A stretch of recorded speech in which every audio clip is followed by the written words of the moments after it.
Buongiorno, ben ritrovati. Primo appuntamento con l'informazione di Antenna 3 in questo giovedì 26 settembre con una Marca Trevigiana e un Veneto che si sono svegliati con una notizia, una tragedia familiare a Tarso. Due anziani trovati senza vita in casa, nella loro camera da letto, lui 90 anni, lei 82, dal genero che doveva portarli ad una visita medica. Quella che era la pista, l'ipotesi iniziale sembra essere ormai confermata, quella di un omicidio-suicidio. E così Lucio, buongiorno a Lucio Zanato insieme a Simone Merlo. Buongiorno a tutti voi in diretta qui sulla prima edizione di Antenna 3. Alle mie spalle l'abitazione di via Colmaggiore di sopra al numero 21, dove questa notte, o forse nelle prime ore di questa mattina, Giancarlo Gaio, 90 anni, ha ucciso la moglie Cesira Bianchetti di 82 e poi si è tolto la vita. Diversi colpi di pistola è quello che hanno trovato i carabinieri allertati dal genere che questa mattina alle 6:30 si era recato proprio per prendere per prendere Giancarlo Gaio e portarlo all'ospedale per una visita di controllo abbastanza importante e soprattutto dolorosa. Ma questo racconto lo proseguiremo dopo. Intanto sentiamo che cosa hanno trovato i carabinieri al loro arrivo nell'intervento del tenente colonnello del reparto operativo di Treviso, Stefano Mazzanti. Stiamo ancora capendo a quanto all'epoca a cui possa risalire la morte, però presumibilmente nella prima ora della mattina. Come li avete trovati? Erano in camera da letto, la donna è a letto e l'uomo è ai piedi del letto. L'arma da fuoco? È una pistola calibro 9x21 che l'uomo riteneva regolarmente a casa. Ma è vero che ha altre armi all'interno? Stiamo facendo delle verifiche all'interno dell'abitazione. Comunque era regolarmente detenuta? La pistola era una pistola regolarmente detenuta. E lui aveva sempre comunque fatto tutti gli accertamenti? Su questo stiamo ancora approfondendo. Quanti colpi? Sono dai 3 ai 4 colpi. Alla donna? Stiamo verificando in totale. Sono cose che ancora dobbiamo approfondire. Hanno lasciato biglietti in casa, lui ha lasciato un biglietto in casa? Abbiamo trovato un biglietto sul quale poi stiamo facendo degli approfondimenti. Cosa c'è nel biglietto? Stiamo accertando, comunque parlava della sua situazione, né più né meno. La stanchezza, difficoltà di andare avanti, la stanchezza? Cose che una persona che probabilmente aveva un po' di sofferenza, però stiamo verificando queste cose.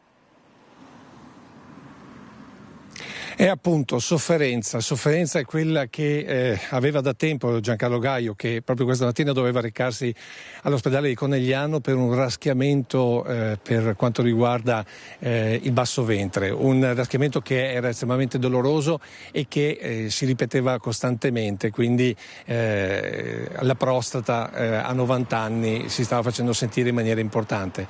Quello che probabilmente ha fatto scattare questo momento è stato probabilmente proprio il fatto che 4 giorni prima la moglie Cesira Bianchetti di 82 anni era caduta dalle scale. Lei stava fisicamente peggio di lui, c'è una testimonianza da parte dei vicini di casa, e forse proprio per questo, forse lui non ha voluto lasciarla da sola perché il ricovero sarebbe stato lungo, forse non se la sentiva di lasciarla così in una situazione dove probabilmente lei avrebbe potuto veramente stare male, e allora ha deciso di portarla con sé. Ma sentiamo la testimonianza del vicino di casa, Ennio Casagrande, che per anni è stato anche sindaco qui a Tarso.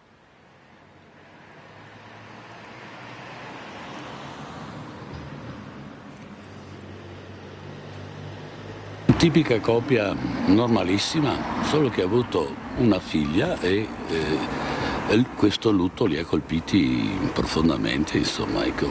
L'ultima volta che li hai visti? Ieri. Com'erano? Tranquilli come al solito. Però sì. Dietro questo una sofferenza, cioè quella di... Sì, quella non l'ha mai dimenticata, quella della figlia.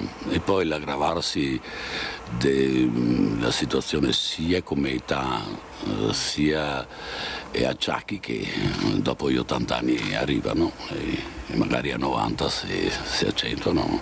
E quindi lui a un certo punto, quando ha visto la moglie andare giù per le scale... Da quel momento ha cominciato a pensare al futuro, specialmente forse a lei da sola. Lui ogni volta che andava in farmacia e ogni volta che lo chiamavano alla periodica visita di controllo diceva che era stufo perché si trattava di una raschiatura dolorosa, insomma, ecco. E questa mattina doveva esserci l'ennesima? Doveva esserci stamattina alle 8 a Conegliano. E poi lui sarebbe dovuto rimanere anche dentro 2 o 3 giorni? Sì, probabilmente lo tenevano 2 o 3 giorni di solito e la moglie restava da sola, quindi comunque c'è il genero che era quasi sempre a pranzo a cena assieme.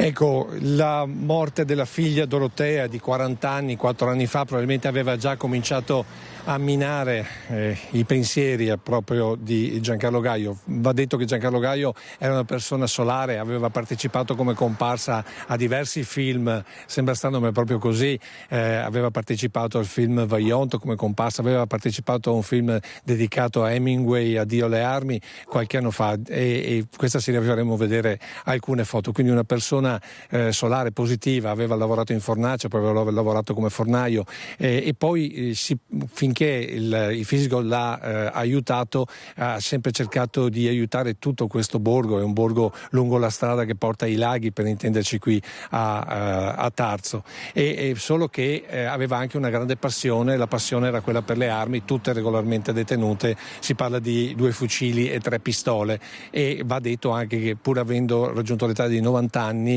andava regolarmente al poligono a tirare, quindi vuol dire che la passione era veramente tanta. Per ultimo vogliamo proprio farvi sentire la testimonianza del dirimpettaio ed è il titolare insieme alla moglie dell'osteria che proprio guarda la casa qui in via Colmaggiore di Sopra a Tarso, ovvero Dino Tomasi. Con questa testimonianza vi restituirei la linea. La riconosceva, cioè com'era? Li conoscevo da sempre. Cosa può essere successo? Quella è la domanda. Cosa è successo? Ha ucciso la moglie e dopo si è occupato. Lui aveva qualcosa che non funzionava, perché per far così con la moglie e dopo lasciarsi anche lui, vuol dire che c'era qualcosa di importante di mezzo. Sicuramente. Però era una coppia tranquilla? Sì, una coppia tranquilla, te lo assicuro, perché mio al bar qua mia moglie, sto qua. E lui l'entrata là, quindi lo vedevi sempre avanti e indietro, uno indifferato tranquillamente, e dopo all'improvviso è scoppiato questa storia un po' brutta, ma brutta, perché è sempre andato anche lui. Ma quanto gli è pesato quando gli è morta la figlia? Ho paura di tanto, paura che c'entri bene quella. Avete sentito insomma le voci, i commenti di chi conosceva questa coppia, il dolore per la morte della figlia, la preoccupazione per le condizioni di salute e soprattutto per il loro futuro. Sarebbero questi, ma naturalmente le indagini ora continueranno, gli elementi alla base di questa tragedia a Tarso. E noi andiamo avanti con la cronaca, ci spostiamo nel Padovano, disposta l'autopsia sul corpo di Alessandro De Marchi, il 18enne morto davanti all'Istituto Scalcerle a Padova. Nel registro degli indagati potrebbe finire il 17enne alla guida della seconda moto. Potrebbe essere accusato di omicidio colposo il 17enne alla guida della moto che martedì mattina in via Cave a Padova, davanti all'Istituto Scalcerle, si è scontrato con la Honda 125 condotta da Alessandro De Marchi. Uno scontro fatale allo studente del Marconi, morto poco dopo il suo arrivo in ospedale, dopo che cadendo dalle 2 ruote aveva sbattuto la testa contro il cordolo del marciapiede, rompendo anche il casco di protezione. La polizia locale ha sentito molti studenti. Al vaglio una possibile manovra azzardata da parte del 17enne che vive in provincia. Sul corpo di Alessandro De Marchi, proprio per chiarire le esatte cause della morte, se legata allo scontro con la seconda moto o alla caduta, è stata disposta l'autopsia. Un dramma che si unisce al terribile incidente accaduto sabato scorso in via Belzoni, che apre in città una discussione sulla sicurezza dell'entrata e uscita da scuola delle migliaia di studenti che ogni giorno frequentano gli istituti superiori della città. Un dramma che in questi giorni sta profondamente toccando i ragazzi. Penso che le scuole facciano il loro dovere fino ad una certa, alle superiori non ci sono molte attività, però io fino alla terza media bene o male sono stato istruito da vigili della polizia stradale che venivano un po' a spiegare varie dinamiche, varie cose, sia a dei ragazzini, però per carità comunque il messaggio resta. Solo dopo l'esecuzione dell'autopsia sarà possibile stabilire la data del funerale di Alessandro De Marchi, che si svolgerà quasi certamente la prossima settimana. Il giovane, che viveva con la famiglia a Mestrino, era amatissimo dai compagni del Marconi, che ieri non sono riusciti a entrare in classe. Era morta ormai da diversi giorni, ma è stata trovata solo nel primo pomeriggio di ieri nella sua abitazione dell'Arcella, in via Tiziano Aspetti, all'incrocio con via Guicciardini. Siamo sempre in provincia di Padova.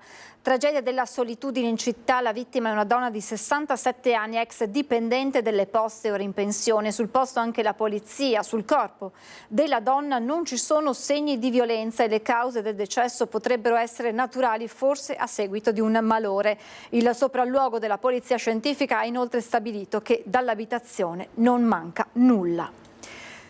Sequestrò la sua ex e il figlio di lei, ora chiede di patteggiare una pena di 5 anni. Pronto, buongiorno. Sono andato via da casa perché mi ha chiamato in diretta, mia moglie ha un coltello sulla gola, il bambino da dietro, mi ha detto di richiamarvi e di dirvi che mi sono sbagliato, che va tutto bene, è vicino a casa in teoria, però vi sta controllando, se vede i carabinieri o qualcosa uccide mia moglie e il bambino. Ho capito, ascolti, ma dove si trova sua moglie adesso? Non ho la minima idea, in macchina con lui.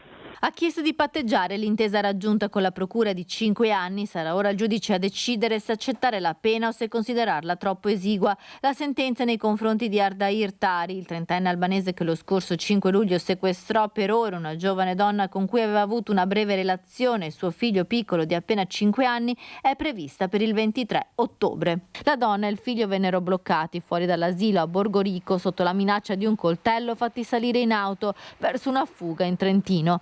Ti faccio fare la fine di Giulia, urlava Ardair, facendo riferimento alla storia di Giulia Cecchettin, alla donna terrorizzata che però, chiamata dal marito, era riuscita a far capire che qualcosa non andava. Il compagno, dato l'allarme ai carabinieri, si era offerto anche di fare da esca per incontrare lo stalker che da mesi li perseguitava. Alla fine i carabinieri di Cittadella, Bassano del Grappa e Borgo Valsugana, dopo un lungo inseguimento, hanno bloccato l'auto in fuga a Grigno, in provincia di Trento. L'albanese è stato così arrestato. Già nel 2023 era finito in carcere per stalking e violenza sessuale. Uscito di prigione lo scorso maggio, era tornato a perseguitare la ex fino all'escalation di minacce culminata a luglio con il sequestro.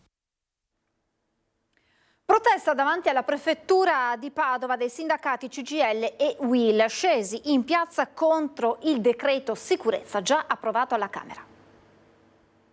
Siamo in tutte le piazze italiane, in tutte le province italiane, siamo a Roma, siamo qui a Padova per manifestare contro il disegno di legge sulla sicurezza, un disegno di legge che letteralmente, non si possono usare altre parole, vuole reprimere il dissenso, qualsiasi esso sia. CGIL e UIL in protesta davanti alla prefettura di Padova. Il DDL sicurezza, già approvato alla Camera e a breve in discussione al Senato, azzera, dicono i sindacati, le libertà e il diritto di manifestare e protestare, limitando molte pacificazioni sindacali come i picchetti stradali o i presidi davanti alle aziende, per cui si potrà rischiare il carcere. Bene, oggi questo governo ha deciso che è previsto il carcere fino a 2 anni e lo fa in un momento in cui il disagio sociale cresce sempre di più, perché il paese è sempre più povero, un paese sempre più in difficoltà e un paese sempre più precario, dove non si arriva alla fine del mese, dove aumentano le ore di cassa integrazione, dove cresce la crisi industriale.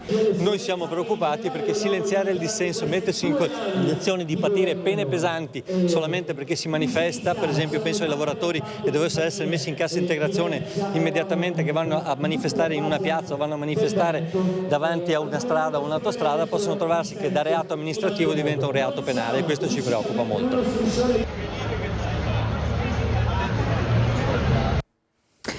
E polemiche anche a Venezia dopo il divieto della questura di esporre uno striscione degli studenti medi del Veneto con la scritta "Rovesciamo il governo". Peraltro proprio durante una manifestazione per la libertà d'espressione e contro le limitazioni, ancora una volta, del nuovo DDL sicurezza. Nell'anniversario del biennio di mandato del governo Meloni ci è stato impedito dalla questura di esporre lo striscione con scritto "rovesciamo il governo, liberiamo il paese", perché sostanzialmente ritenuto sovversivo. Si è conclusa così a Venezia l'iniziativa contro quelle che sono definite inaccettabili limitazioni al diritto di espressione e di manifestazione contenute nel DDL sicurezza. L'espressione "rovesciamo il governo" è stata ritenuta inopportuna e quindi sul ponte di Rialto, accanto a quelli di CGIL Ampie articolo 21, l'associazione che richiama nel nome il principio costituzionale della libertà di manifestazione del pensiero, non è stato possibile esporre lo striscione degli studenti medi e universitari. Poco prima in campo San Bortolo esponenti di varie associazioni e partiti avevano chiarito i motivi della protesta contro un disegno di legge che secondo la CGIL non ha niente a che fare con la sicurezza delle persone. È un decreto che introduce 24 nuovi reati e soprattutto va a colpire la manifestazione del dissenso. Non sarà più possibile difendere una fabbrica con un picchetto, con una manifestazione, perché si rischierà fino a 2 anni di carcere. Questa è una scelta liberticida, repressiva che il governo fa perché non accetta il dissenso. Allora come sindacato chiediamo a tutte le forze sociali e politiche di opporsi contro questo disegno che ci fa diventare un paese europeo arretrato come l'Ungheria e non certo un modello per l'Europa. Il DDL sicurezza è stato approvato alla Camera e trasmesso al Senato, ma già sul ponte di Rialto si potrebbe aprire il dibattito. L'utilizzo dell'espressione "rovesciare" riferita al governo contiene un'implicita censurabile incitazione all'odio o è una semplice legittima espressione politica usata anche nel dibattito parlamentare? Per noi è un atto molto grave, riteniamo che sia importante avere il diritto di manifestare il proprio dissenso, soprattutto in un momento in cui si sta cercando di approvare un DDL, ovvero il DDL sicurezza, che va sostanzialmente a minare la libertà di manifestare e di esprimere il dissenso nelle pubbliche piazze. Per la CGIL c'è poi anche un aggravante, che da un lato si dà un giro di vite, mentre dall'altro il governo abolisce i crimini contro la pubblica amministrazione. Serve libertà di libertà di dissentire contro un governo che non sta dando risposte a lavoratori e pensionati che ormai non arrivano alla fine del mese.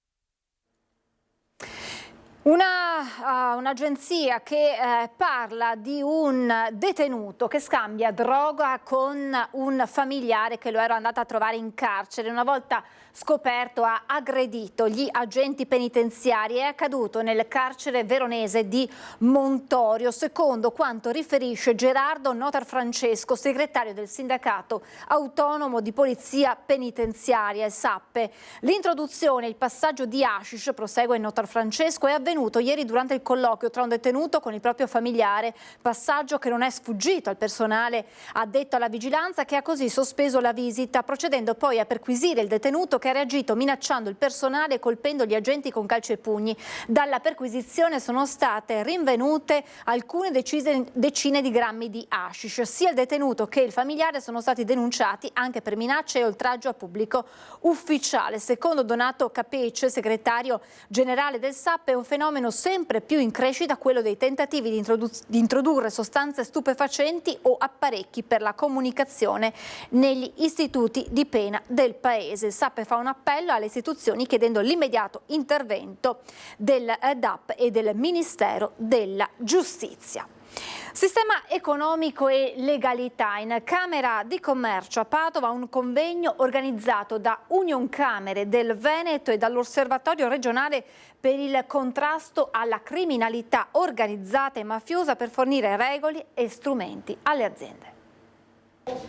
Territorio molto attrattivo per le mafie e le organizzazioni criminali il Veneto, regione ricca che grazie al suo fitto tessuto economico e imprenditoriale produce ogni anno il 10% del PIL nazionale. Contro i rischi crescenti la Regione, in collaborazione con l'Osservatorio regionale per il contrasto alla criminalità organizzata e mafiosa e il supporto di Union Camere del Veneto, ha organizzato una serie di appuntamenti partiti proprio da Padova. In Veneto ci sono 421.000 imprese, quindi c'è una presenza veramente universale all'interno del nostro territorio di piccole e medie imprese, e spesso queste piccole e medie imprese, vuoi per motivi esterni, vuoi per la crisi energetica, vuoi per la crisi del credito eccetera, vanno in difficoltà, e allora noi dobbiamo essere capaci di assistere, essere a fianco di queste imprese affinché non cedano alla tentazione magari di un usuraio, che magari non cedano alla tentazione di vendere la propria società, la propria azienda magari magari a soggetti provenienti dalla criminalità organizzata, quindi il riciclaggio del denaro sporco, ed è per questo che noi stiamo facendo formazione nelle scuole, stiamo facendo formazione negli enti locali attraverso la polizia locale, stiamo investendo risorse, la Regione è molto impegnata su questo fronte per far crescere l'attenzione e fare in modo che questi fenomeni vengano ridotti al minimo. Solo un mercato legale è garanzia di trasparenza e libera concorrenza. Da qui un impegno che le Camere di Commercio ampliano a vari settori, dal mondo della scuola alla messa a disposizione dei vari enti dei propri database. Il sistema camerale mette a disposizione le sue banche dati, che sono copiosissime e molto importanti, a tutte le forze dell'ordine, con un supporto notevolissimo, non esente da ricadute anche economiche importanti per il sistema camerale, che però le affronta volentieri, perché dal nostro punto di vista non sono costi ma sono investimenti proprio nella direzione di ottenere un mercato, come dicevo prima, più sano, più libero, più trasparente e quindi di prospettiva per tutte le imprese. Troppa burocrazia e pochi cantieri aperti, fate presto. Così il presidente della provincia di Treviso e sindaco di Castelfranco, Stefano Marcon, si rivolge a consorzi di bonifica e genio civile. Questo mentre la conta dei danni per l'ultima ondata di maltempo prosegue nella Marca d'Assilea a Preganziola. L'appello è quello di accelerare sulla burocrazia, perché da maggio ad oggi io so che tanto il genio civile quanto i consorzi di bonifica si sono mossi per produrre dei piani di manutenzione, dei piani straordinari per nuove opere.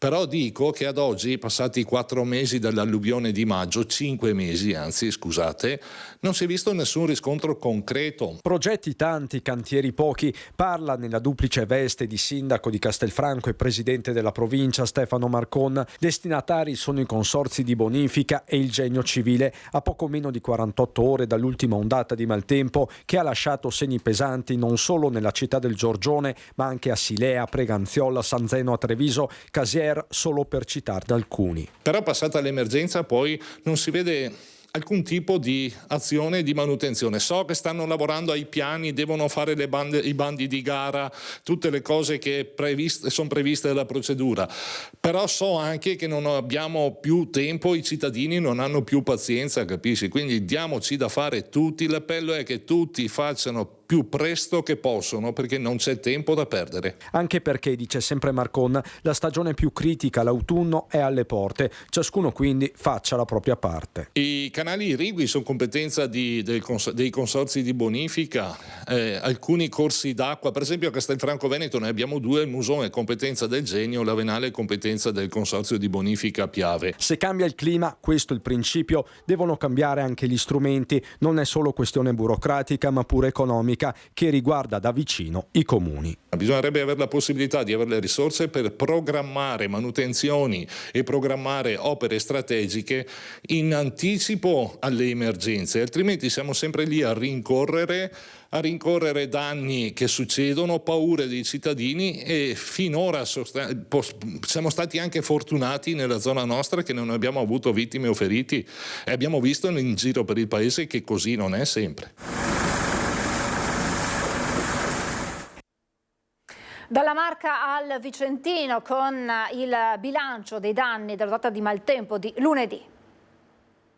Il maltempo di lunedì notte che si è abbattuto sul Vicentino ha lasciato i segni sul territorio. Dorsale dei Berici martoriata dai venti franosi, oltre agli allagamenti che hanno colpito strade e abitazioni. Arcugnano, Longare, Barbarano, Nanto, Montegalda, Torri di Quartesolo, per citare alcune tra le località che hanno subito i danni maggiori, che ad oggi tracciano un primo bilancio di quello che è stato un evento meteorologico eccezionale. Quantità di pioggia caduta in poche ore che ha mandato in difficoltà la rete secondaria. Ritengo importante evidenziare come la quantità di pioggia sia stata sicuramente eccezionale e abbia questa volta interessato la rete secondaria, quindi la necessità di intervenire sullo smaltimento delle acque. E un altro fenomeno che si manifesta sempre più importante, sempre più determinante, assolutamente incisivo sulla quotidianità sono gli elementi franosi, frane che su tutti i colli berici sono state rilevantissime, quindi hanno creato numerosi danni e continuano anche in questo momento a essere di impedimento per la circolazione, quindi frane che si manifestano sempre più in maniera importante sul territorio vicentino. Intanto, dopo la giornata trascorsa a svuotare scantinati e garage dal fango, è corsa la conta dei danni. Come sindaci ci stiamo già sentendo, quindi ho sentito questa mattina i sindaci del circondario, stiamo cercando di coordinarci per essere pronti, visto che la Regione ha già aperto lo stato d'emergenza, per essere pronti con la raccolta di danni e fare tutti quelli che sono i passaggi necessari per cercare di avere dei ristori. La riflessione ora va alla necessità di alzare l'attenzione su manutenzioni e sull'adozione di nuovi sistemi di scarico rispetto al fenomeno delle bombe d'acqua che si verificano sempre più di frequente. Evidenzio come i comuni, sia Torri che ho sentito questa mattina, Longare, ma un po' tutti si stanno attivando anche per la raccolta dei beni bagnati e quindi per venire incontro alla popolazione che purtroppo è colpita dal danno e quindi cercare quantomeno di aiutare nello smaltimento dei rifiuti. Quindi invito la popolazione a contattare il proprio comune, perché molti comuni si sono già attivati per offrire questo servizio. L'omicidio di Giacomo Gobbato sabato, l'annunciata manifestazione, e allora andiamo subito in diretta con Ilaria Marchiori e con il suo ospite per tutti gli aggiornamenti. Buongiorno Ilaria.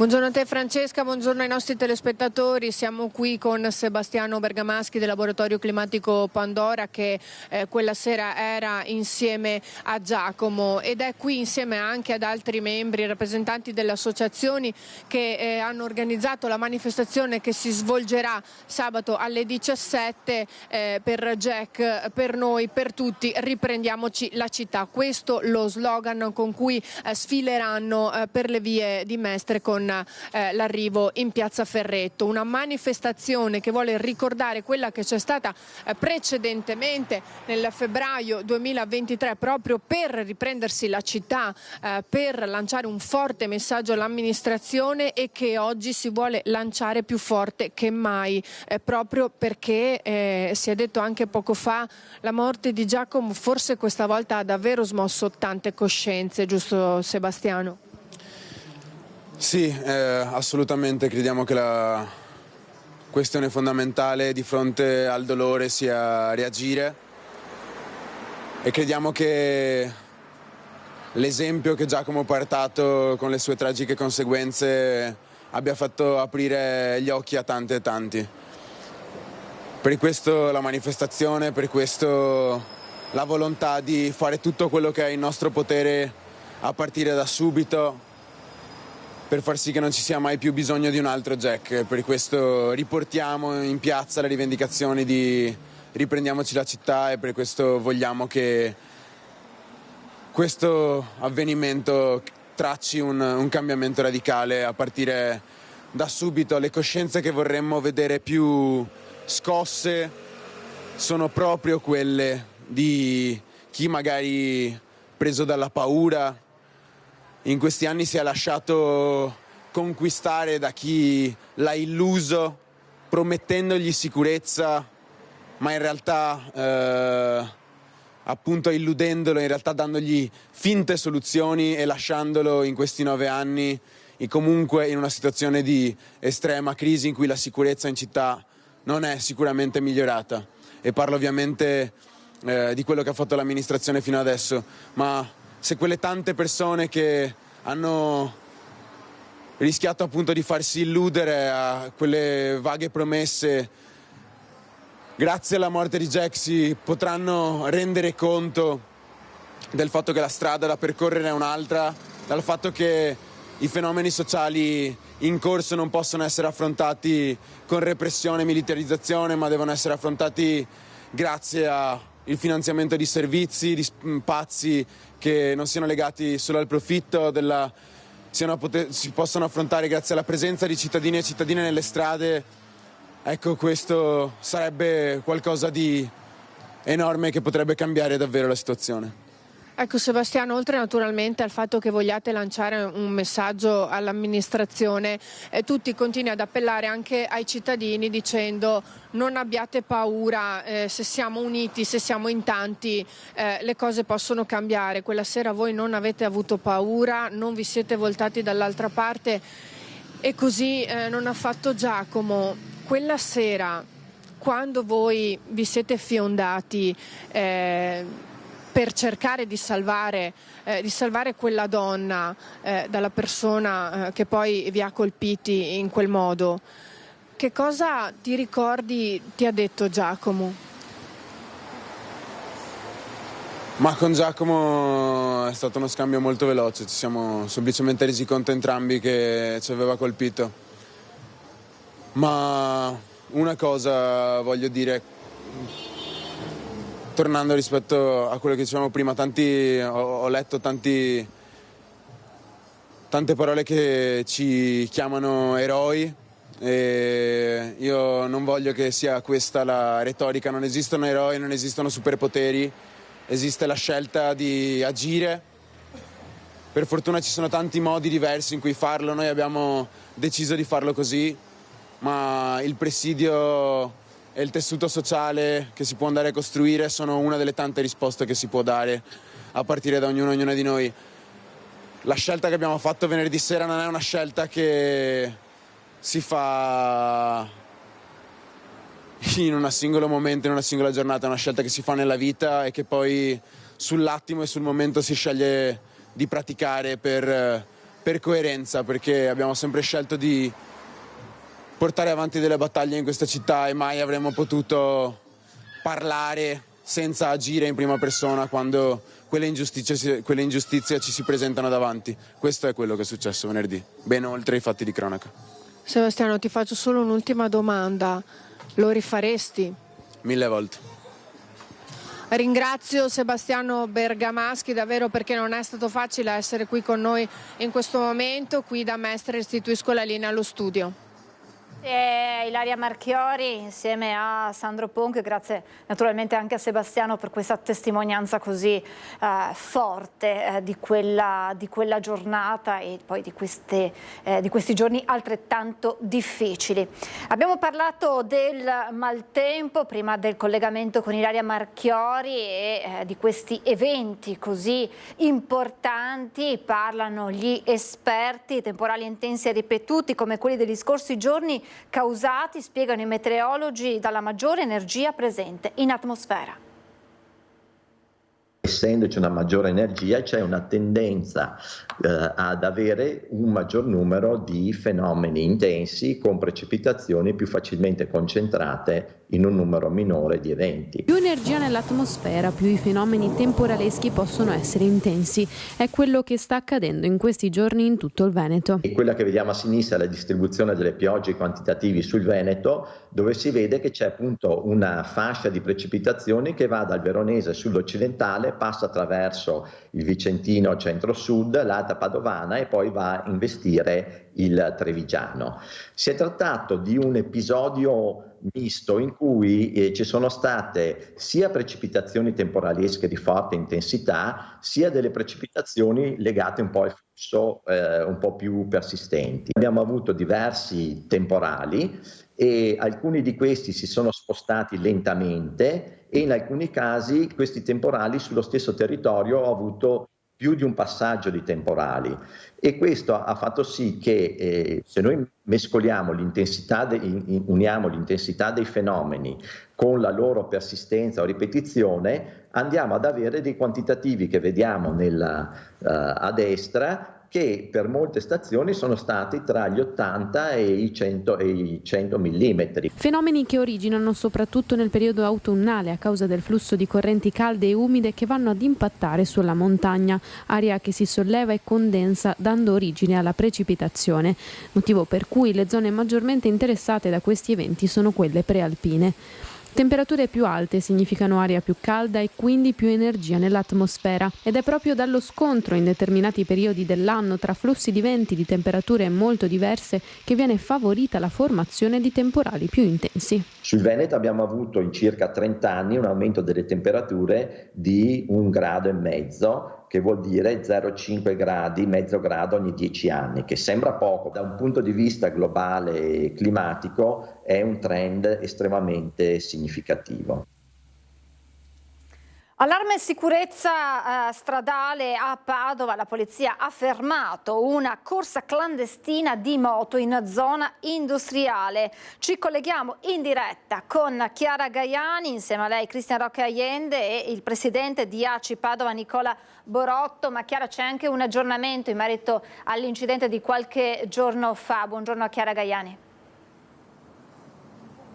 Sì, buongiorno Francesca, buongiorno ai telespettatori. Come dicevi tu, purtroppo c'è un aggiornamento rispetto all'incidente accaduto sabato mattina intorno alle 8 in via Belzoni. Un'auto aveva investito davanti a scuola, c'è il liceo artistico Selvatico, una giovanissima studentessa di 17 anni. Purtroppo, nonostante i tentativi dei sanitari, la ragazza è morta questa mattina in ospedale a Padova nel reparto di terapia intensiva, dove era ricoverata da sabato.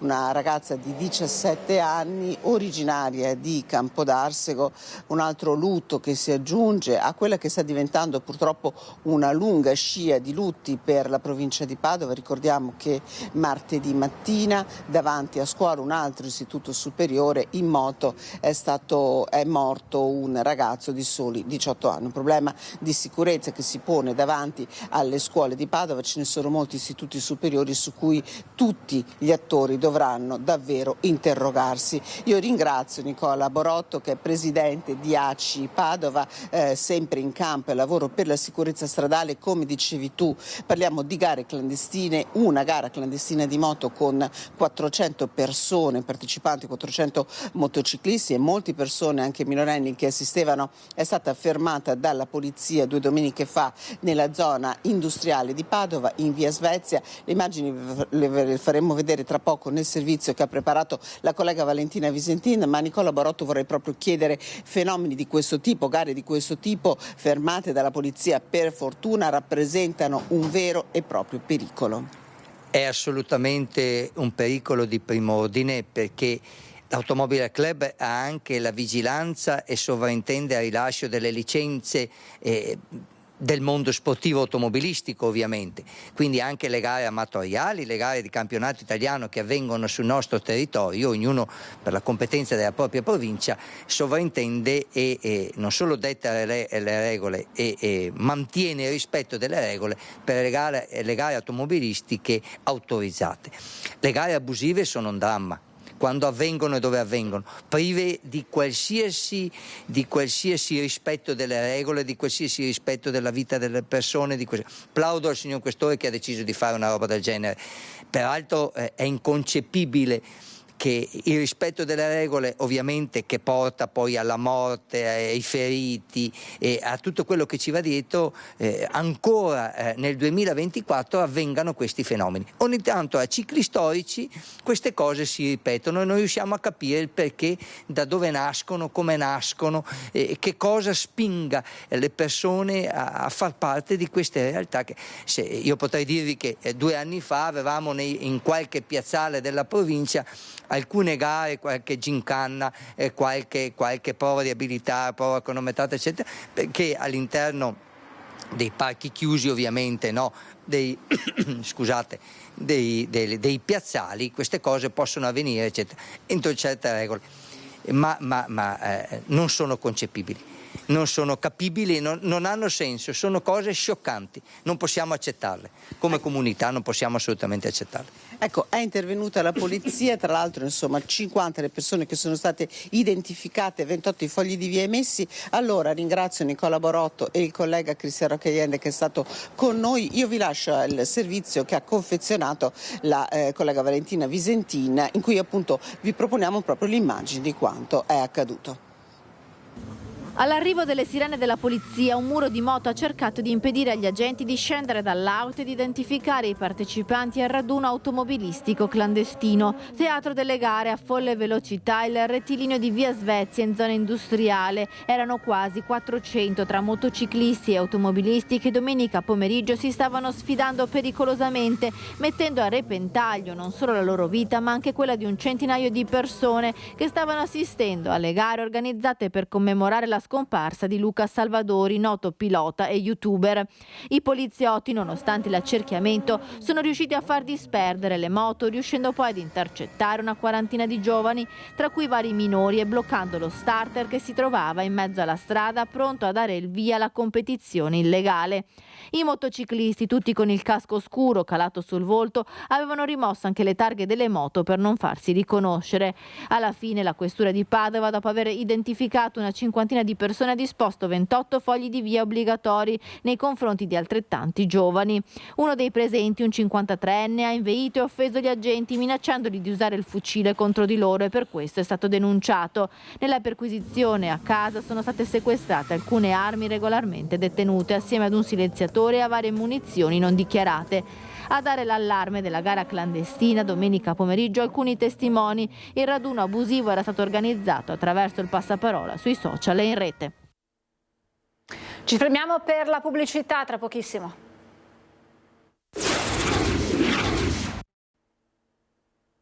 Rieccoci in diretta, saluto subito il senatore Andrea Martella del Partito Democratico. Ben ritrovato senatore, buongiorno. Grazie, buongiorno a lei e a tutti i telespettatori.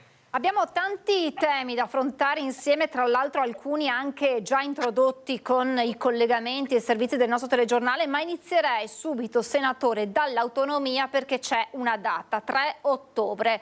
Quindi la settimana prossima il governatore Zaia sarà a Roma per ufficializzare la richiesta delle materie non LEP, questo è importante sottolinearlo. Una l'aveva già anticipato il ministro Calderoli qualche giorno fa in commissione, appunto dell'intenzione di una serie di regioni, tra cui appunto il Veneto, di presentare richiesta per le materie non LEP, quindi dei livelli essenziali di prestazione. Quindi naturalmente viene letto come un importante passo avanti per l'autonomia differenziata. Voi come la leggete invece, senatore?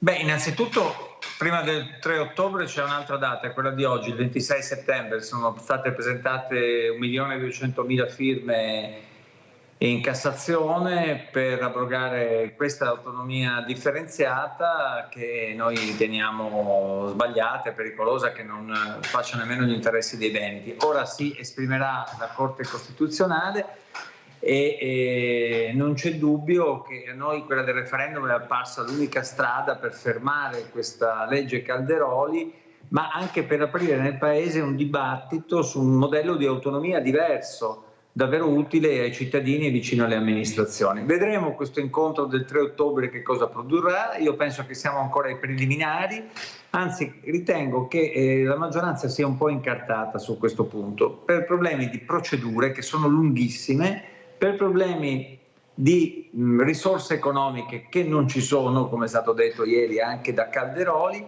e per problemi politici all'interno della maggioranza, perché questo è un argomento che divide sia le forze politiche del centrodestra sia gli esponenti di governo, tipo i presidenti delle regioni del sud, che hanno lo stesso colore politico dell'attuale maggioranza. Quindi ritengo che il 3 ottobre non ci sarà nulla di risolutivo e che ci si avvii su una strada che Zaia continua a utilizzare per fare retorica e propaganda sull'autonomia, ma che io penso sia piena di ostacoli.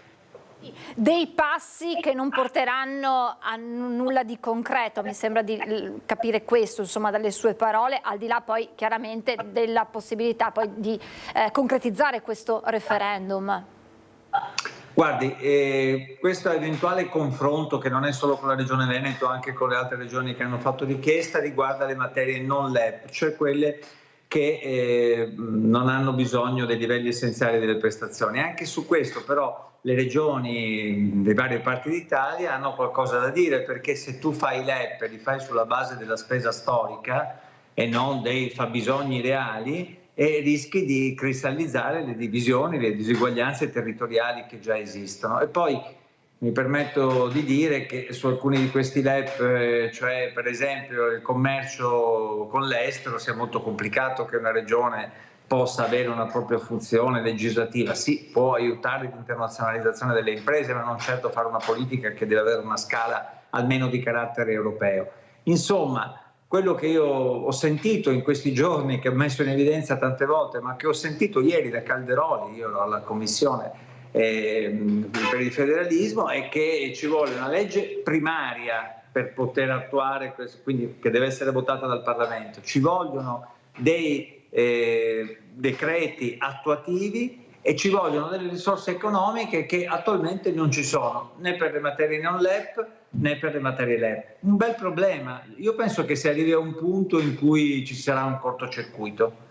La propaganda a un certo punto finirà, emergerà la realtà. La realtà è che eventualmente se ne parlerà tra non so quanti anni, e anche in questo senso le aspettative dei veneti giuste di avere una regione che potesse fare di più saranno aspettative deluse. Invece il referendum, per i nostri telespettatori, per dare delle tempistiche, oggi lei diceva depositate le firme, e ora quali saranno i passi successivi, senatore? Beh, ora si dovrà esprimere la Corte Costituzionale circa l'ammissibilità del referendum. La notizia che abbiamo è che si dovrebbe esprimere nei primi mesi del 2025, entro febbraio. Se la Corte Costituzionale si esprimerà positivamente, le firme sono state raccolte e si andrà al referendum nel mese, cioè nella primavera del 2025. Quello che voglio ribadire ancora una volta, come ho fatto tante volte in occasioni pubbliche, anche grazie a voi, è che il Partito Democratico non pensa che una maggiore autonomia sia qualcosa che non funzioni o che non vada bene. Anzi, abbiamo presentato noi dei disegni di legge per garantire un'autonomia reale e responsabile. La strada che si è presa da parte del governo di centrodestra, da parte di Calderoli, siccome tali sono le divisioni, porta a costruire qualcosa che non si realizza e rischia di prendere in giro i cittadini, anche quelli che hanno creduto seriamente e giustamente all'autonomia. Qualcuno dovrà fare un passo indietro?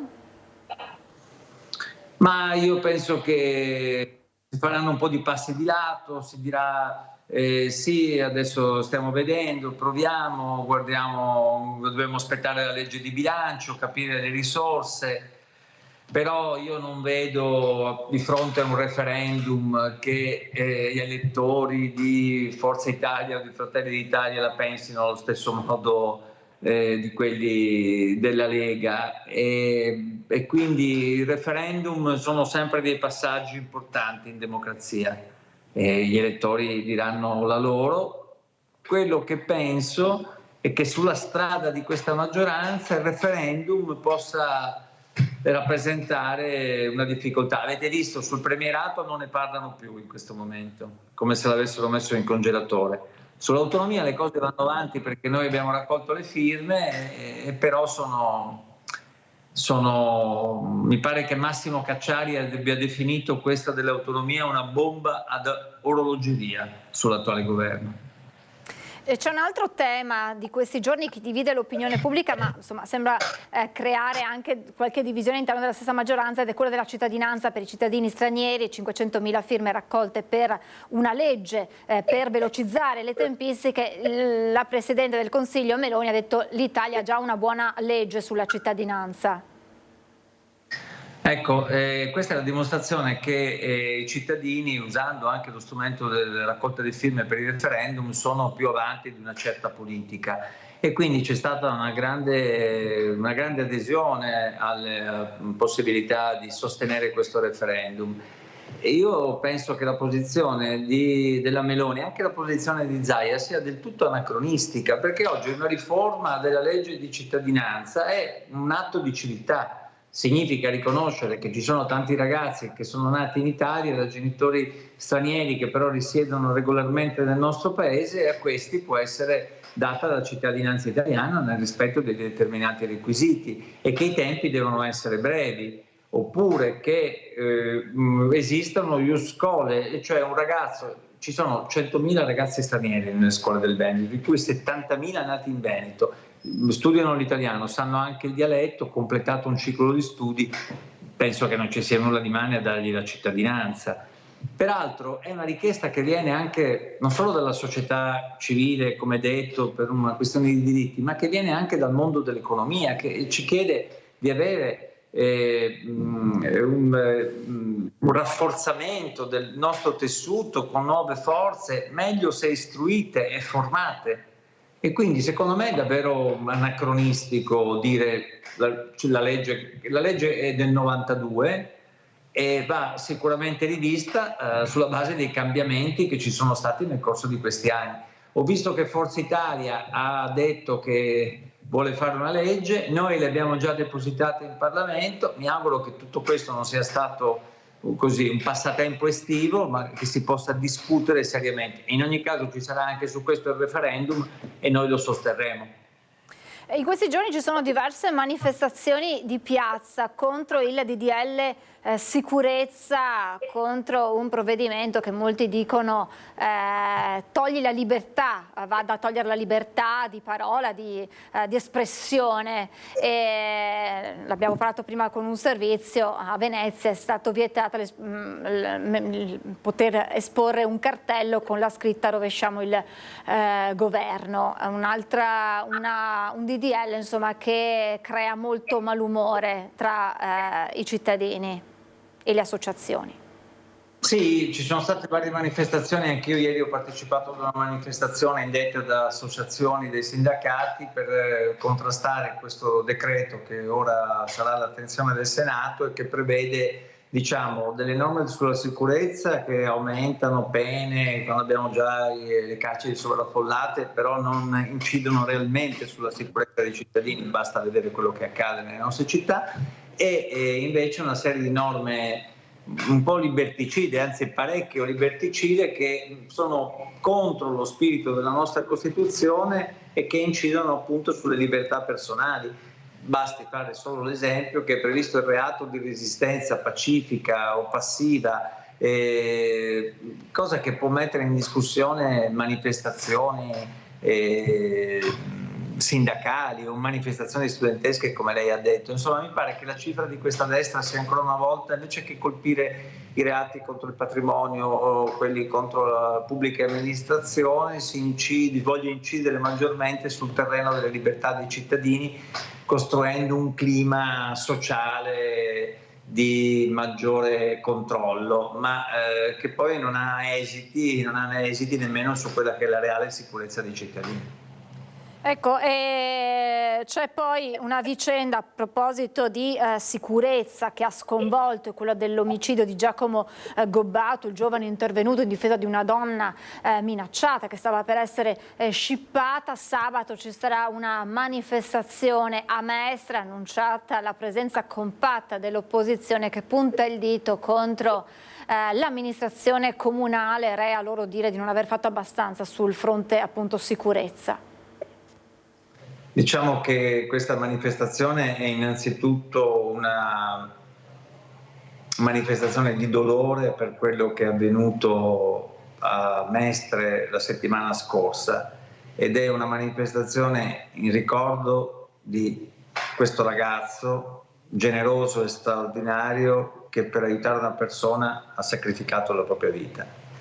E quindi una persona che deve essere ricordata, alla quale va espressa ovviamente gratitudine.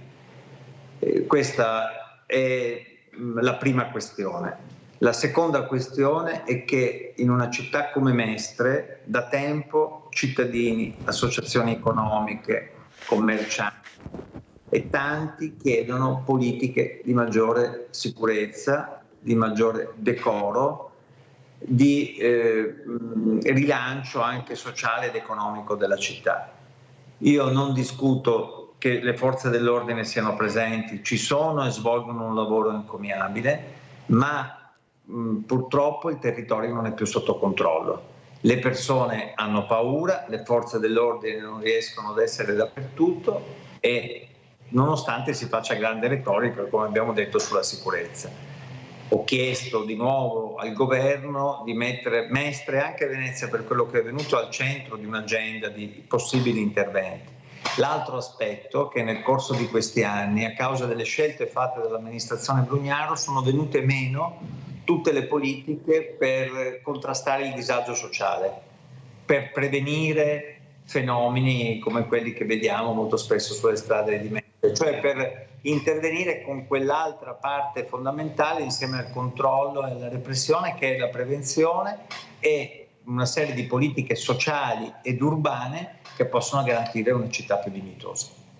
Un'ultima tematica, un'ultima domanda relativa alla nuova ondata di maltempo. Tra l'altro tra poco avremo un cittadino di Faenza che era stato già nostro ospite 500 giorni fa quando ci fu la prima alluvione in Emilia-Romagna, l'Emilia-Romagna che è tornata nuovamente in ginocchio, ma anche il Veneto insomma continua a riportare gravi disagi e danni. In alcune zone poi abbiamo visto Castelfranco, solo per citarne una, che finiscono nuovamente sott'acqua a causa di precipitazioni, è vero, eccezionali, ma per le quali dovremo in qualche modo farci l'abitudine proprio a causa dei cambiamenti climatici in corso. Sì, tramite il vostro ospite di Faenza voglio portare il mio saluto e la solidarietà ai cittadini dell'Emilia Romagna, delle zone più colpite che hanno vissuto altri momenti difficilissimi. Ho portato la mia solidarietà ai molti amici e colleghi dell'Emilia con i quali mi sono sempre informato di quello che stava avvenendo, così come ci siamo informati con preoccupazione nelle ore scorse per quello che stava succedendo in Veneto, in modo particolare a Castelfranco, come lei ha detto. Ormai non si contano più gli stati di emergenza, ormai non si contano più le situazioni come quelle che abbiamo visto negli ultimi mesi, e non si contano più nemmeno i danni per cittadini, imprese, famiglie, abitazioni. E quindi io penso che continuare a negare i cambiamenti climatici, la crisi climatica, come qualcuno fa, sia completamente sbagliato, e che in Veneto bisogna fare i conti con le scelte che abbiamo fatto e costruire un patto, diciamo, reale di governo del territorio diverso da quello che abbiamo visto nel corso di tutti questi anni. Ho visto che Zaia se la prendeva con le nutrie, benissimo, ma non ce la si può prendere con le nutrie, bisogna pensare alla cementificazione del nostro territorio, al consumo del suolo, al fatto che mancano 13 bacini di laminazione rispetto a quelli che sono stati programmati, e bisogna curare il nostro territorio con una prevenzione, con una programmazione seria, che significa intervenire per tempo. Ecco, io penso che questa sia davvero una nuova consapevolezza che si deve raggiungere, se no poi si chiede lo stato d'emergenza, ci si mette la giacchetta della protezione civile, ma poi non succede nulla in termini di prevenzione e si aspetta la prossima volta che accade. Non può più succedere, non può più accadere, è necessario programmare e prevenire, farlo meglio, sapendo che i cambiamenti climatici sono entrati nella nostra vita, sono entrati modificandola, ed è necessario fare i conti, ma non in termini fatalistici, in termini di politiche e scelte di carattere ambientale, urbanistico e di sostenibilità del nostro sviluppo. Senatore, grazie davvero per averci aiutato ad approfondire alcune tematiche molto importanti. Torneremo ad aggiornarci presto con il senatore Andrea Martella. Buon lavoro, grazie. Grazie a voi, buongiorno, buon lavoro. Grazie altrettanto, queste insomma le tematiche che in qualche modo avevamo già anticipato e introdotto nel corso della nostra prima parte di telegiornale. Abbiamo parlato di sicurezza con il senatore Martella, un tema sempre in primo piano anche a Vicenza, ed è stato al centro di un vertice in prefettura e di un patto tra i protagonisti del tessuto sociale ed economico del territorio. Obiettivo l'implementazione della rete di sorveglianza e di condivisione delle informazioni per partecipare proprio alla sicurezza. Furti, rapine, ma anche violenza giovanile, bullismo, disagio sociale, dipendenze. Problemi con cui la città fa i conti, e nell'ottica di agire in rete, ciascuno con i suoi strumenti, nasce il patto per la sicurezza urbana, in cui sono coinvolti i principali soggetti del territorio: prefettura, comune, forze dell'ordine, associazioni di categoria, aziende sanitarie, ufficio scolastico, affinché ciascuno metta in campo azioni finalizzate ad incrementare i livelli di sicurezza calate sulla realtà cittadina. Documento condiviso ad ampio respiro che spazia su vari ambiti. La sicurezza partecipata riguarda anche tutto ciò che è compreso nella sicurezza dei territori, quindi degrado urbano, situazioni di devianza che riguardano le nuove generazioni.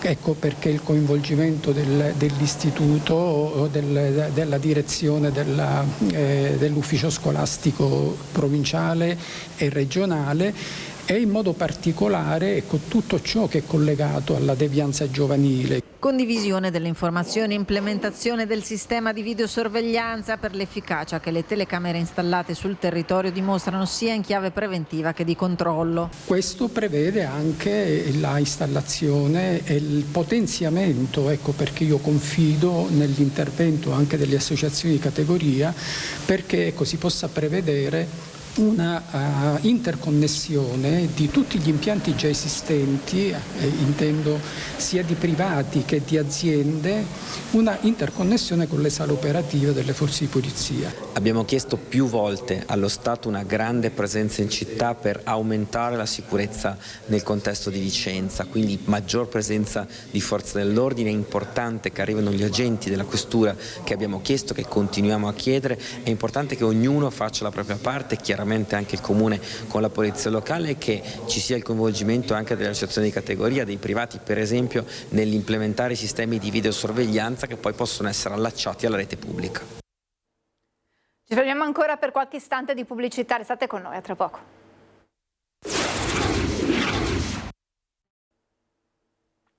Rieccoci in diretta, ancora un'aggressione ai danni degli operatori sanitari negli ospedali. È accaduto ieri, quando un uomo di 30 anni è stato arrestato al pronto soccorso dell'ospedale di Venezia dopo aver creato disordini e rifiutato le cure mediche. La polizia gli ha trovato 50 grammi di cocaina e carte di credito rubate.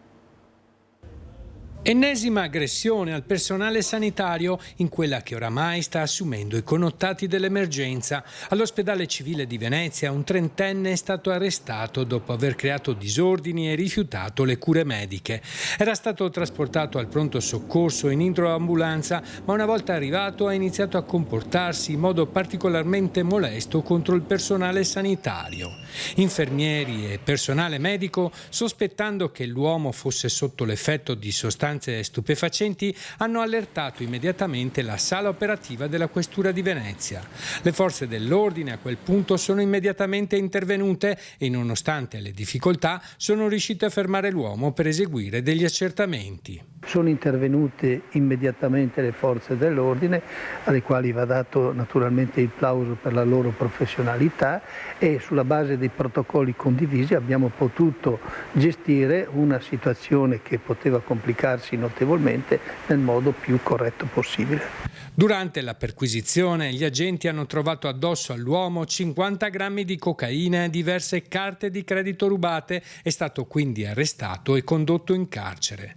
L'intervento tempestivo delle forze dell'ordine ha dimostrato l'efficacia del protocollo di sicurezza dell'ospedale, garantendo la sicurezza del personale sanitario e degli altri pazienti presenti. È un modo anche per assicurare il personale sanitario sempre più preoccupato di queste frequenti aggressioni. Assolutamente sì, noi dobbiamo lavorare assieme, noi dobbiamo essere a disposizione della gente, e nel caso in cui ci siano situazioni particolari, come istituzioni fare squadra per dare sempre e comunque la risposta migliore possibile.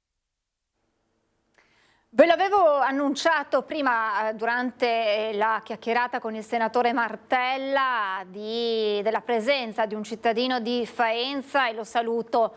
Ben ritrovato Carlo Alberto Albonetti, grazie per essere con noi.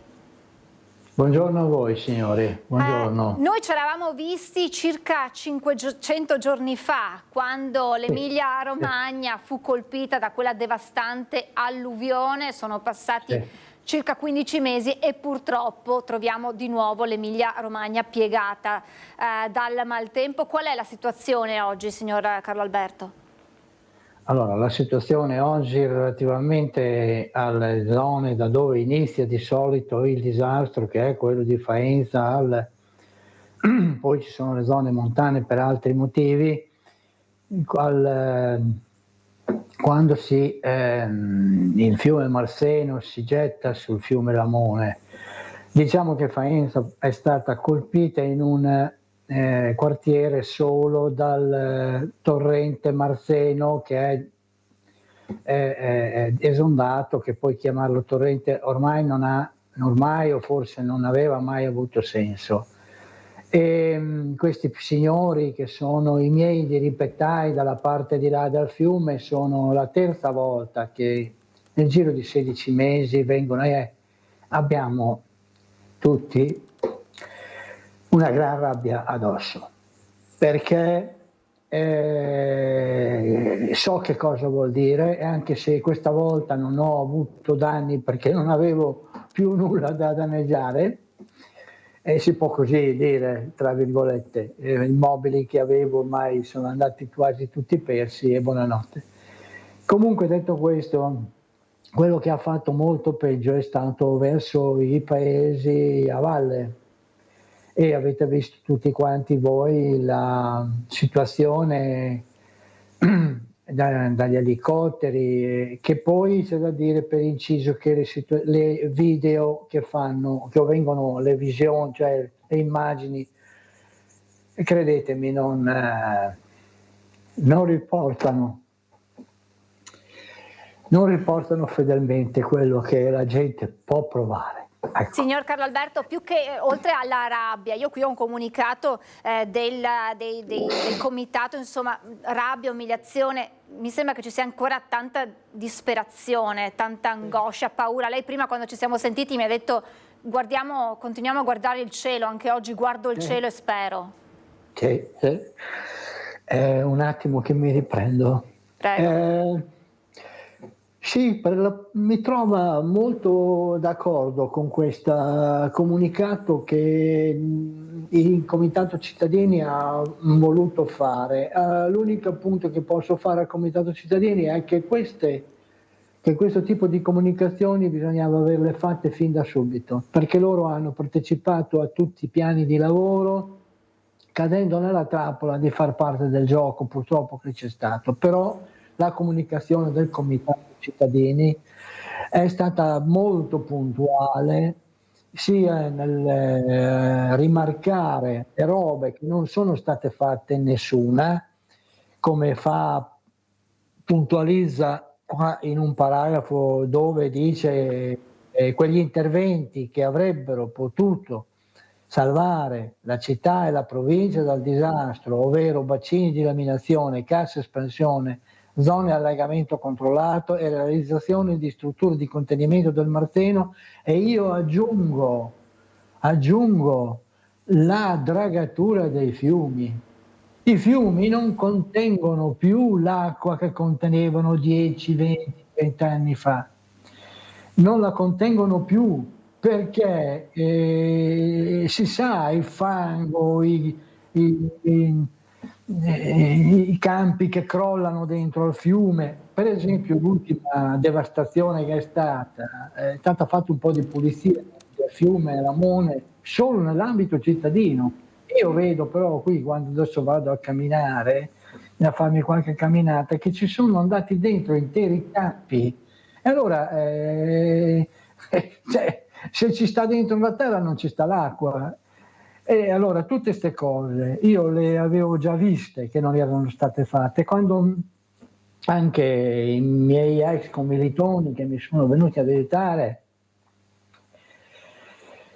mi chiedevano come andava. E ho detto: guarda, la prossima volta ci siamo di nuovo, perché non possiamo fare diversamente. È così, l'acqua non ci sta più, qui appena piove ci torna in casa, è così. E guarda, puta caso, ora anche il Comitato Cittadini, ora anche ho anche altre cose che ha scoperchiato parecchia roba stavolta. Hanno fatto l'intervista al vescovo, anche il vescovo, lo stesso sindaco, che dopo gli dirò che cosa ha detto, ha scritto al presidente Mattarella, un sindaco che anche lì prende posizioni, stavolta addirittura conclude, che poi anche qui poteva aver fatto anche lui qualcosa meglio, ma conclude parlando addirittura di disobbedienza istituzionale, per poter andare avanti con quei lavori che le pastoie burocratiche non hanno permesso di fare. Ecco, la sto mostrando, signor Carlo Alberto, mi scusi, la sto mostrando adesso questa lettera, insomma, che ha scritto il sindaco al Presidente della Repubblica. Diciamo che questo ennesimo episodio, questa ennesima alluvione lei ha detto, ha scoperchiato tante cose e sta mobilitando un po' tutti, dalle istituzioni cittadine agli stessi residenti, perché non accada più. Sì, non accada più, ma vede, qui i campi sono due da fare. Innanzitutto c'è da correggere 40 anni di immobilismo, si chiama così oggigiorno. Purtroppo non c'è più stata manutenzione. Ora, tutti in una volta è venuto fuori questo discorso qua. Allora, se tu non fai nel giro di 16 mesi, non hai la capacità di dragare i fiumi, di alzare gli argini o di fare qualsiasi altro intervento che possa tamponare o fermare piogge che, lo sappiamo, sono 30 anni e oltre che il tempo è cambiato. È un aggravante questo. E poi ormai non lo è più, ormai è la costante, non è l'eccezionalità, è la costante. Noi questa volta non ci siamo allagati, le dico perché. Perché c'è 1,5 metri d'acqua in meno dell'altra volta. Io sono andato nel mio camminamento, ho passato sopra il fiume e si vede benissimo dove arriva l'acqua. L'altro, che è un po' più basso, ha fatto quello che ha fatto. Ecco. E per tornare alle cose gravi, quello che è successo nella zona, i poveretti, giù a valle, che si chiama Traversara di Bagnacavaso, loro avevano già i fondi stanziati da tempo per rifare gli argini. Ora sta uscendo questa nuova contestazione, e non da poco, che poco prima a febbraio 2023, con una delibera sono stati dirottati questi fondi ad altre poste.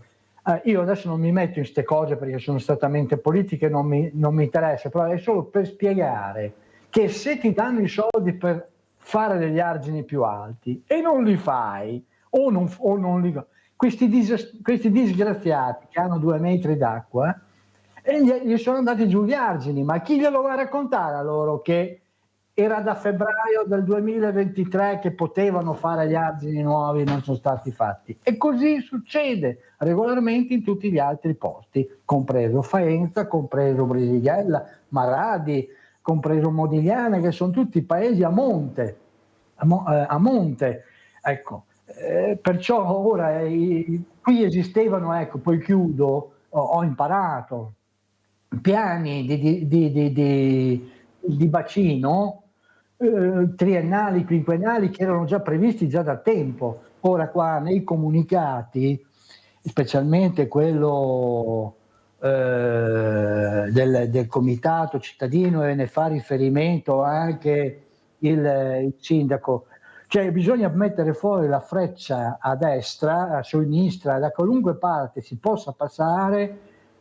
Come non sono stati fatti questi piani già previsti, di fare i piani emergenziali e mettere in campo poi tutto il resto. E quando dico mettere in campo il resto, non vuol dire una grande opera, secondo me vuol dire cominciare dal territorio e sempre, costantemente, tutti i giorni, regolarmente, a tenerlo in ordine. Punto. I nostri vecchi l'hanno fatto per 150-200 anni. Però se noi non ribadiamo più questi lavori, anzi distruggiamo i lavori, perché noi abbiamo tolto dei canali, gliel'ho detto l'altra volta, sono stati tolti dei canali dal Lamone, che erano stati fatti apposta per far defluire delle piene, e sono stati tombati. Ora uno che fa una roba del genere, mi scusi, è evidente che l'acqua da qualche parte deve andare. Psicologicamente come ci si rialza? Ma guardi, io credo che Non lo so, io ho visto della gente, io mi sono comportato diversamente, io ho avuto dei danni gravi e lei lo sa. Io non ho più voluto vedere quell'immobile che non potevo nemmeno pensare lontanamente di recuperarlo. Poi ci sono altre persone che invece per necessità o per altre cose, perché la loro casa, eccetera, eccetera, hanno messo le mani e hanno rifatto i loro immobili.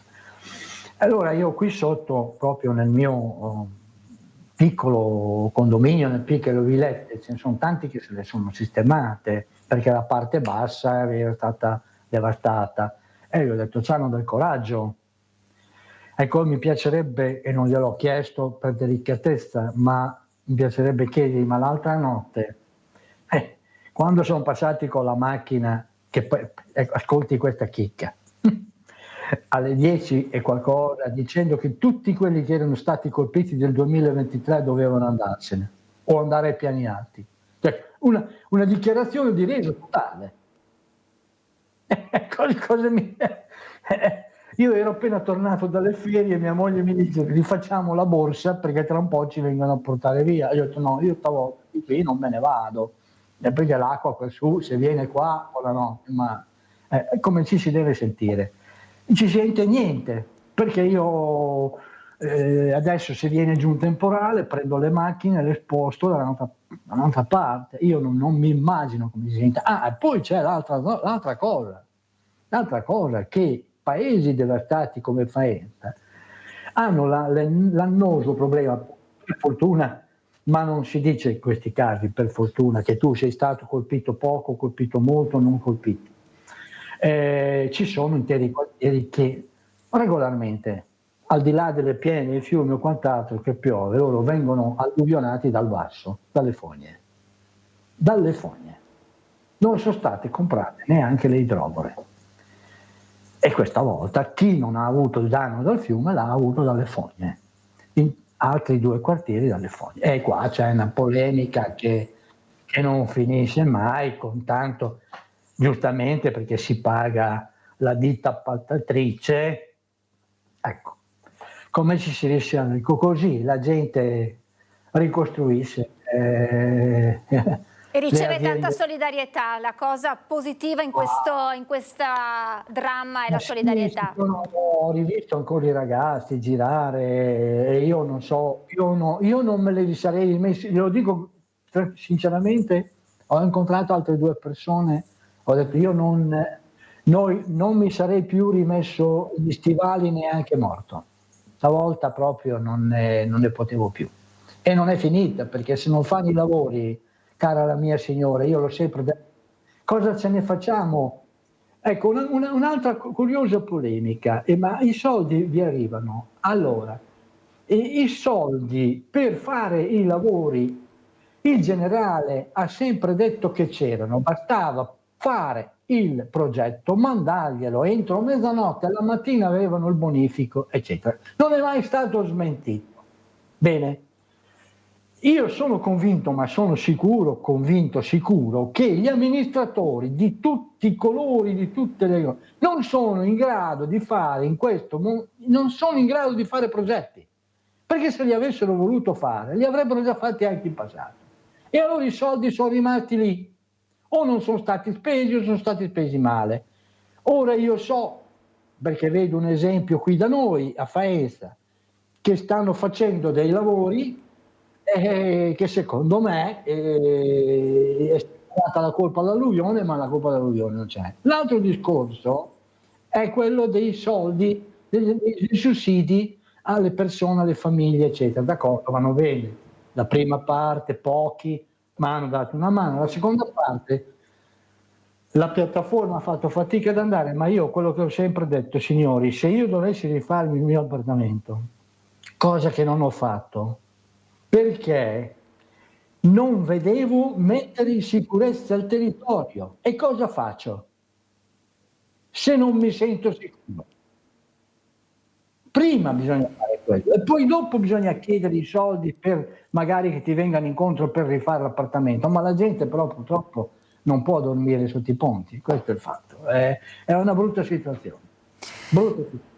Signor Carlo Alberto, io la ringrazio. Naturalmente insomma, c'è la disperazione e in qualche modo anche lo sfogo, la rabbia per quanto accaduto nelle sue parole. Io la ringrazio e naturalmente da parte nostra un abbraccio a tutta l'Emilia Romagna e a tutti i cittadini di Faenza. Grazie davvero, signor Carlo Alberto. Grazie. E una testimonianza forte, abbiamo detto, insomma, la disperazione per quanto accaduto, e l'avete sentito anche la rabbia che c'è in questi cittadini e l'appello a realizzare le opere che possano mettere in sicurezza il territorio nel caso di altri eventi atmosferici eccezionali. Continuiamo con le notizie, andiamo a Vicenza, parliamo di trasporto scolastico pubblico, arrivano gli sconti per gli studenti, tra le novità lo sconto rivolto alle matricole, i nuovi iscritti alle scuole superiori. Arrivano le agevolazioni per gli studenti che usano i mezzi pubblici in occasione del nuovo anno scolastico. La prima è rivolta agli iscritti per la prima volta al primo anno della scuola superiore e residenti nel comune di Vicenza, che hanno diritto a 70 euro di sconto, passando così da un costo di 307 euro a 237 euro sul prezzo di acquisto di un abbonamento annuale studenti al servizio urbano di Vicenza. La prima riguarda uno sconto sull'abbonamento annuale per gli studenti residenti nel comune di Vicenza se frequentano per la prima volta la prima superiore. Questo in un'ottica di incentivare uno spostamento autonomo da parte degli studenti che arrivano dalle scuole medie e iniziano una nuova avventura, ed è importante che acquisiscono le competenze anche per muoversi da soli nella città. La seconda iniziativa, già promossa l'anno scorso e che ripetiamo, riguarda un bonus di 50 euro valido per gli studenti ma anche per i lavoratori residenti nel comune se hanno un reddito ISEE inferiore a 26.000. Infine una novità legata al servizio di bike sharing attivo sul territorio comunale, finanziata grazie ad un fondo ministeriale. L'abbonato del trasporto pubblico locale può entrare nell'app del gestore del servizio e acquistare un abbonamento che dà la possibilità di utilizzare i mezzi in sharing a questi costi. Sblocco del mezzo gratuito, 0,50 euro ogni 15 minuti per le biciclette muscolari, 1,50 euro ogni 15 minuti per le e-bike e monopattini. Questi prezzi corrispondono a uno sconto del 60% rispetto all'uso occasionale senza abbonamento. E siamo in chiusura, vi ricordo subito dopo di noi il documentario Filosofi in cucina e poi a seguire il film Totò, Peppino e le fanatiche. Quindi adesso c'è il meteo, la sigla, pubblicità e poi il documentario e il film. Grazie per essere stati con noi e naturalmente buon proseguimento su Antenna 3.